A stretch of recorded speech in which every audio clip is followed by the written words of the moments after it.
warahmatullahi wabarakatuh.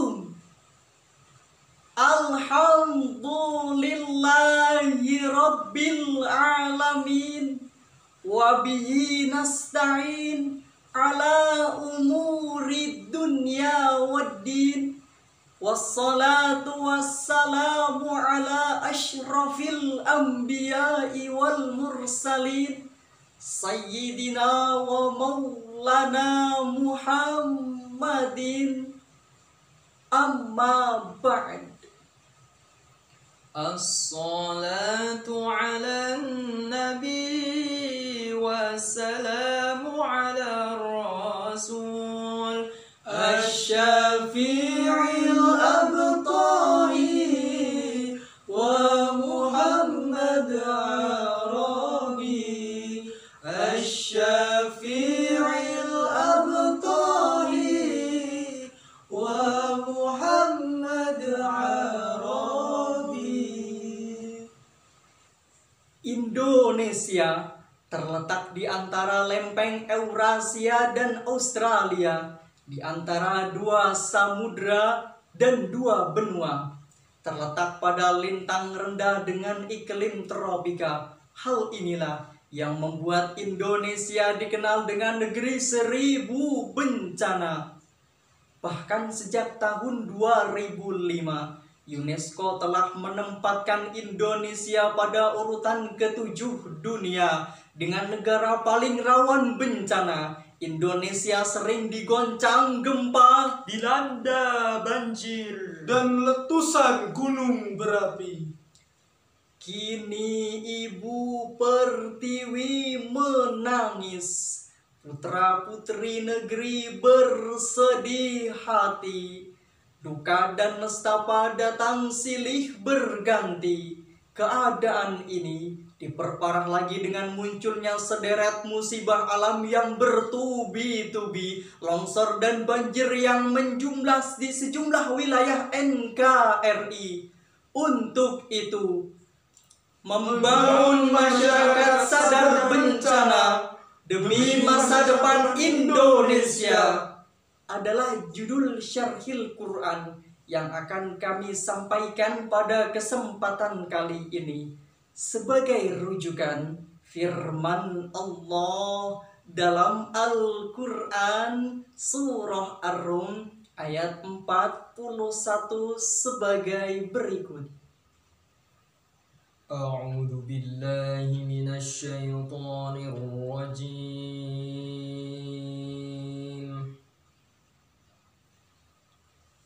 Bismillahirrahmanirrahim.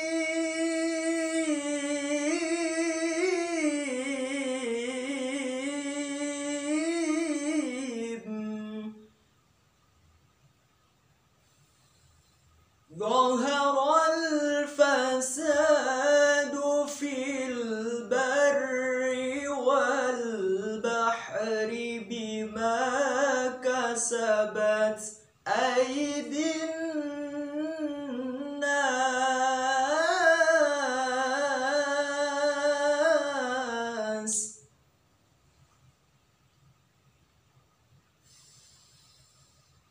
Bima kasabat aydin nasi liyudhiqahum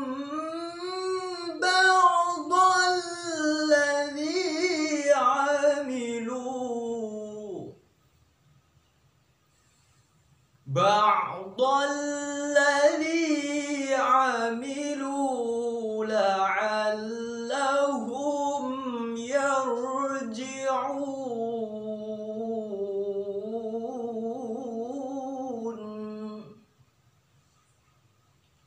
Aku berlindung kepada Allah dari godaan setan yang terkutuk, dengan menyebut nama Allah yang Maha Pengasih lagi Maha Penyayang. Telah tampak kerusakan di darat dan di laut disebabkan karena perbuatan tangan manusia. Allah menghendaki mereka merasakan sebagian dari perbuatan mereka agar mereka kembali ke jalan yang benar.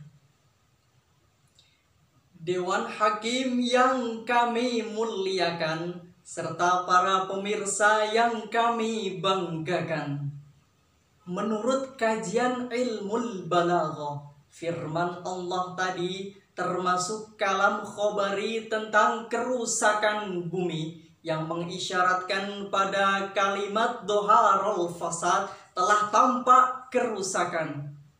Sedangkan yang dimaksud al-fasad adalah keluarnya sesuatu dari keseimbangan baik sedikit maupun banyak. Demikian penafsiran Imam Ar-Raghib Al-Asfahani dalam Mu'jamul Mufradat Al-Fadul Quran halaman 636. Profesor Dr. Muhammad Quraisy Shihab dalam kitab tafsirnya Al-Misbah volume 4 halaman 256, beliau menafsirkan bahwa terjadinya kerusakan fil barri wal bahr terjadi di daratan dan di lautan. Kerusakan di daratan berupa longsor, banjir bandang, gempa bumi, dan pencemaran lingkungan. Sedangkan kerusakan di lautan, yaitu rusaknya ekosistem yang disebabkan akibat tumbuh kembangnya kemaksiatan manusia. Mengapa hal demikian bisa terjadi? Jawabannya adalah bima kasabat aydin nas, disebabkan karena ulah tangan manusia. Dewan Hakim yang kami muliakan, serta para pemirsa yang kami banggakan, mari sama-sama kita perhatikan di saat manusia berperang, baik perang dunia pertama maupun perang dunia kedua, yang paling besar menjadi korban kerusakan adalah alam. Karena masing-masing negara yang berperang berlomba-lomba membuat senjata yang mematikan, berupa senjata gas air mata, senjata AK-45, senjata nuklir, hingga senjata biologis yang dapat menghasilkan ekosid. Pantaslah Rasulullah Sallallahu Alaihi Wasallam yang diriwayatkan oleh Imam At-Tirmidzi yang bersumber dari Aisyah radhiyallahu anha, beliau bersabda, sayakunu fi akhir zaman khasful ard wa matarul hijarah wa taghayyara suwariha. Akan tiba di akhir zaman nanti penenggelaman bumi, hujan, dan pengubahan rupa. Lalu, apakah hal yang harus kita lakukan untuk mencegah bencana tersebut? Sebagai jawabannya, marilah sama-sama kita renungkan firman Allah dalam Al-Quran surah Al-A'raf ayat 56 sebagai berikut. وَلَا تُفْسِدُوا فِي الْأَرْضِ بَعْدَ إِصْلَاحِهَا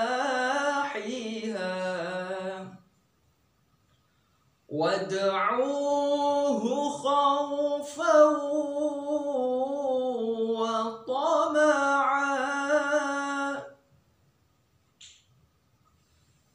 إِنَّ رَحْمَتَ اللَّهِ قَرِيبٌ مِنَ الْمُحْسِنِينَ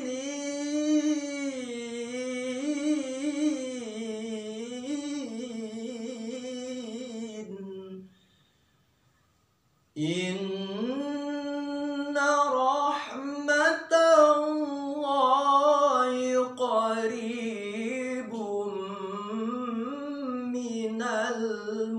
muhsinin. Sadaqallahul azim.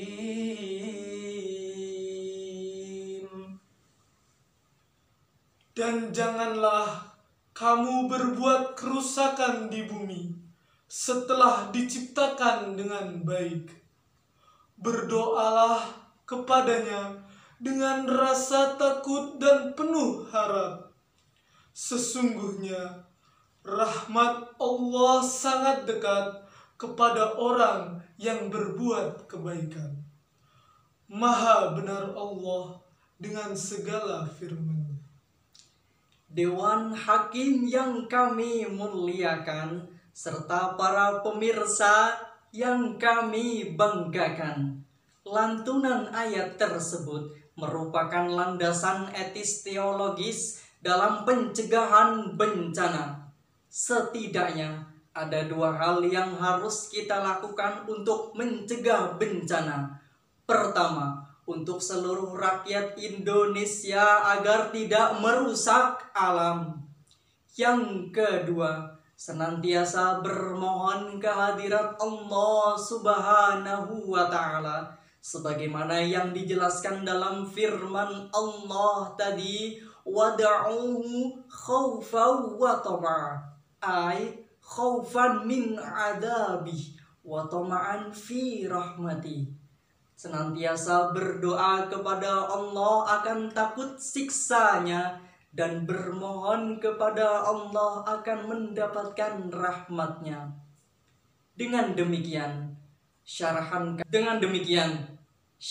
Al-Quran kami dapat kami tarik mutiara kesimpulan.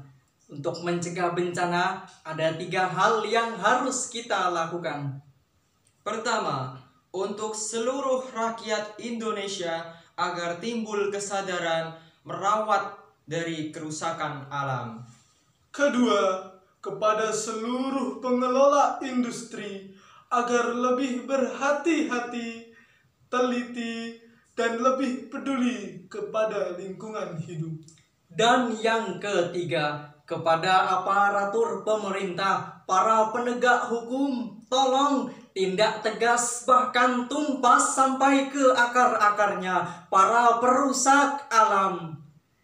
Apabila hal tersebut telah kita lakukan, kami yakin alam akan semakin subur, Indonesia akan semakin makmur, menjadi baldatun thayyibatun wa rabbun ghafur. Amin ya rabbal alamin.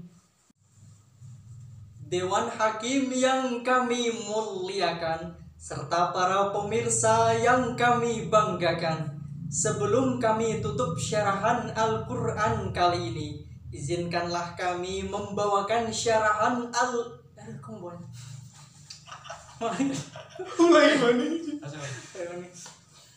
Dewan Hakim yang kami muliakan, serta para pemirsa yang kami banggakan, sebelum kami tutup syarahan Al-Quran kali ini, perkenankanlah kami membawakan sebuah pantun. Makan kedongdong rasanya asam, Sama rasa dengan mangga. Mari kawan lestarikan alam agar bumi selalu terjaga. Wallahul muwafiq ila aqwamit thoriq. Wassalamualaikum warahmatullahi wabarakatuh.